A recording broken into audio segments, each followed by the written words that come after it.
এই শোনো, কি হয়েছে? একটা বছর খারাপ গেছে তো, সব কিছু তো আর তোমার মনের মতো হবে না। যেটা চেয়েছিলে সেটা হয়তো পাওনি, কিন্তু এখনই তো সব শেষ হয়ে যাচ্ছে না? কে বলতে পারে একদিন হয়তো সত্যিই তুমি সেটা পাবে। আমি জানি হয়তো তুমি অনেক কিছু করতে চেয়েছিলে, তার সবটা না হোক কিছুটা তো পেরেছো, তাই না? পুরনো বছরে অনেক নতুন মানুষের সঙ্গে পরিচয় হয়েছে তোমার, আবার অনেক পুরনো মানুষের সঙ্গে যোগাযোগ কমে গেছে।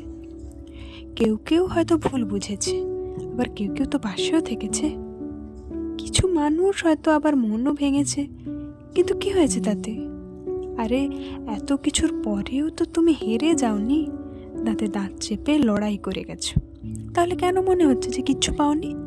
এই পুরনো বছর তোমার থেকে কিছু হয়তো কেড়ে নিয়েছে, তেমন তার অনেক গুণ তোমার অভিজ্ঞতা তুমি পেয়েছো।